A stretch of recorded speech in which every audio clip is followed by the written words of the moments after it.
profoundly strange. Objects so small they cannot be galaxies, too energetic to be mere stars, and so red that they mock every model of physics we've relied on. Until Webb, these things were completely invisible, lost in the dark. But with its unprecedented infrared vision, the impossible is finally in view. Astronomers have given them a deceptively simple name, little red dots. Yet behind that name hides a mystery so deep, so unsettling, that it could rewrite the story of the universe itself. Some scientists suspect they are the missing link between the first galaxies and the monstrous black holes that anchor them. Others whisper that they may be something stranger still, remnants of a time when the universe itself played by rules that no longer exist. Today we dive into one of James Webb's most baffling discoveries. And what you're about to hear may forever change how you imagine the cosmos. This mystery doesn't begin today. To understand it, we need to step back almost a century, to an age when radio astronomy was still in its infancy. In the 1950s, astronomers stumbled across an object called 3C273. It looked like a star but behaved like nothing in the skies. It radiated intense energy across the spectrum, pulsed irregularly, and displayed chemical fingerprints that didn't match any known star. Soon, more of these strange objects were found. Astronomers gave them a name, quasi-stellar objects, or quasars, almost stars, but not quite. They were impossibly compact, smaller than our solar system, but so luminous that they were visible from billions of light-years away.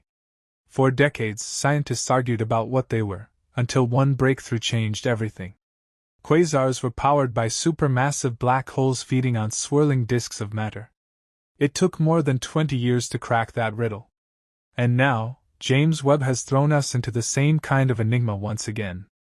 Webb has spotted hundreds of anomalies that resemble quasars yet refuse to fit the definition.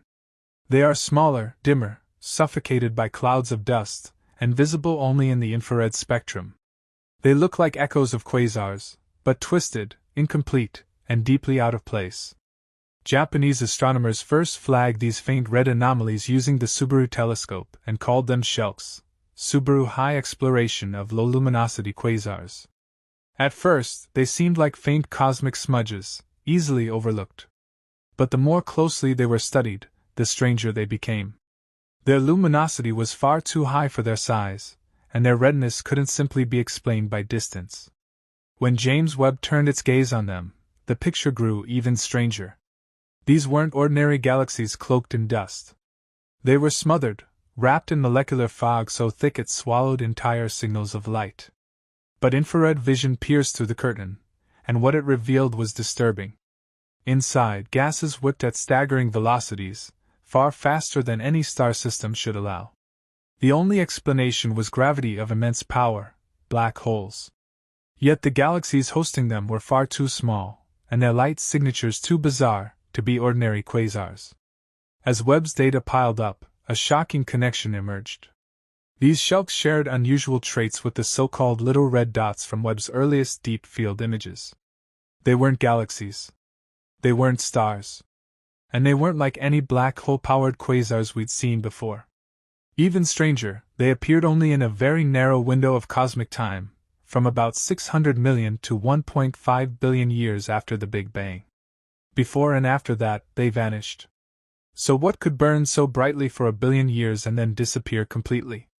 Some astronomers believe they may represent the embryonic phase of quasars, cosmic seeds that grew too fast, burned too fiercely, and then either collapsed or evolved into the supermassive black holes we know today.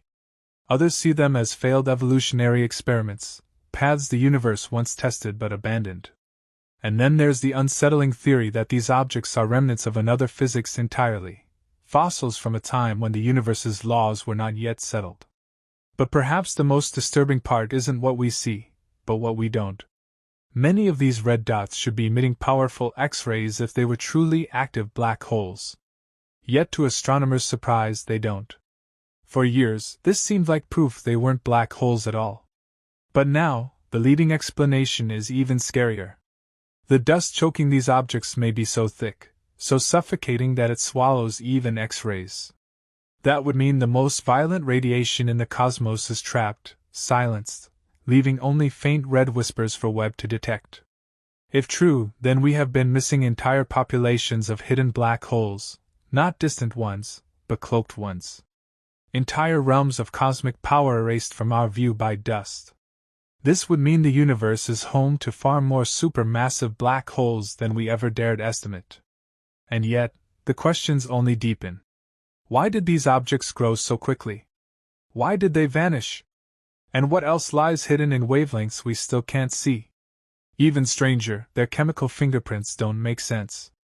In most cosmic spectra, we find familiar elements: hydrogen, helium, carbon, oxygen. But here, many lines don't match anything.